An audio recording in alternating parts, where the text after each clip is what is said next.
Hey everybody, video here for you today. Now this is probably the last video I'm going to make with this laptop. I started using this just as a stopgap measure when my good old laptop kind of crapped out in, I think it was the fall of 2018. Thought I'd use this one just till I got a new laptop. Well, I've gone shopping. I think I got one all picked out. So the next video you see from me probably will have some new equipment. Might look a little better, who knows. And I know I've read a few criticisms, and those are valid. Why don't you make better looking videos? Well, oh well. But today we are going down to Castalian Springs Mound Site. Here is Nashville down here, Hendersonville, Gallatin, but this is right by the little tiny town of Castalian Springs, where it gets its name. What this was called originally, who knows? But this is a site from overhead. And today, not much can be seen. Here we are down on street view, and you notice out here, just an empty field.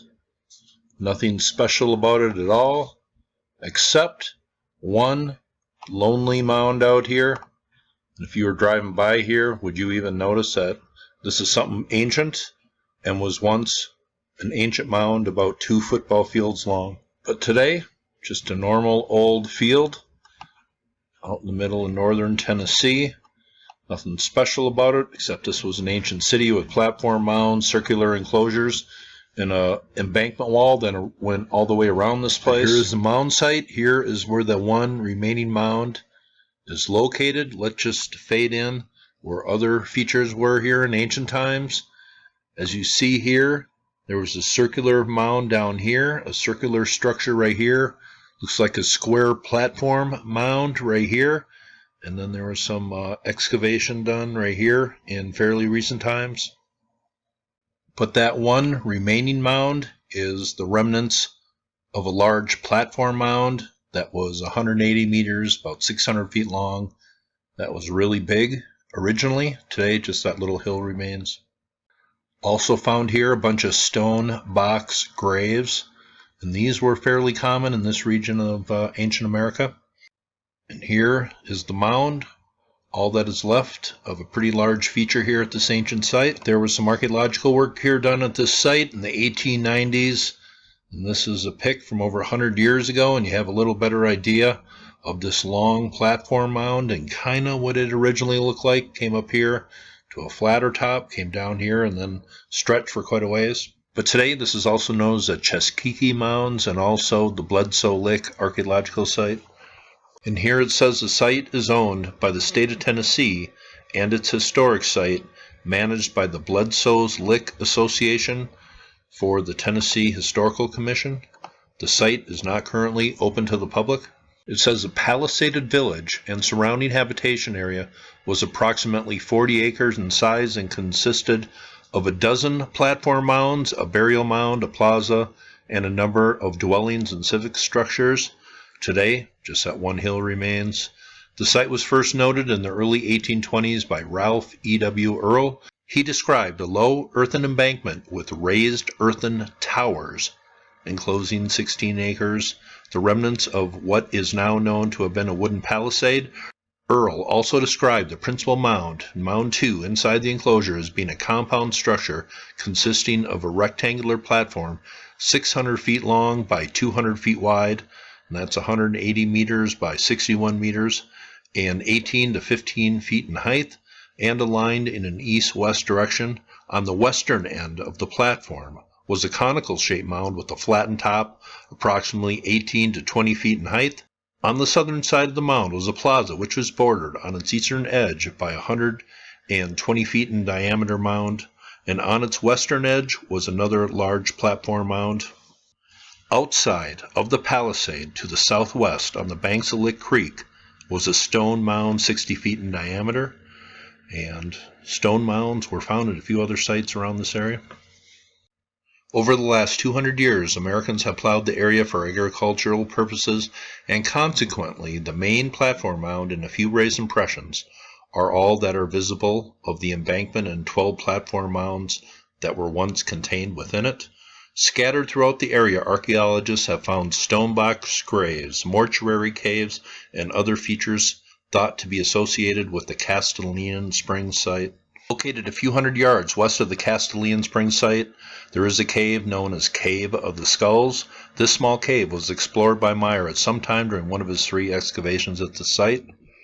And there was also some rare finds of some tablets and some gorgets and other things. Here is a tablet, not a very large piece, but this is a replica of what was found on the tablet, etched in here, what is described as a falcon dancer.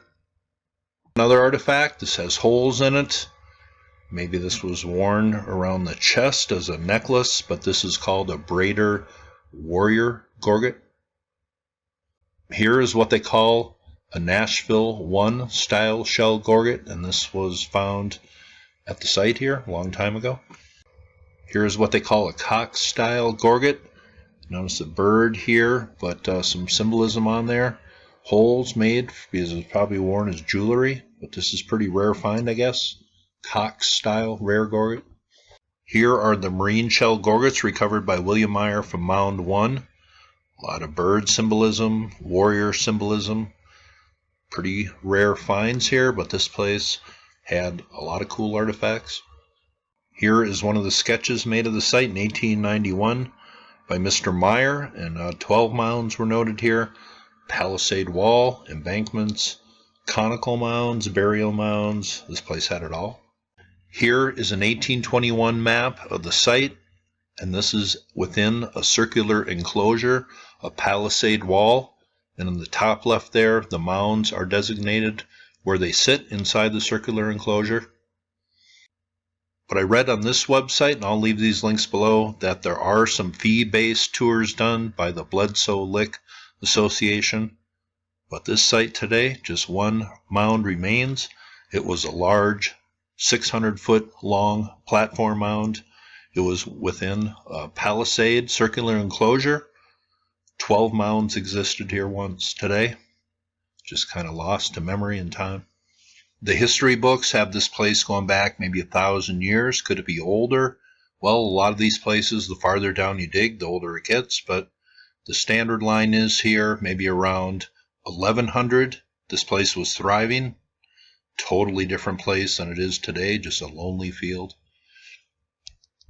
That's my video on the Castalian Springs Mound Site. I read about this when I re-uploaded my Ice House Bottom video from a week ago. A stone mound was somewhere in this area. Really, this mound right here is all that is left of a pretty important ancient site, it seems to me, and maybe a foot under the ground in this area. Evidence of a whole different time. To get to the bottom of any real mystery, you have to be thorough, and that's what I'm doing. Another ancient mound site. Tomorrow, I'm getting my new laptop. This one's starting to drive me nuts. Hope you thought that was cool, and you all have. Very nice day.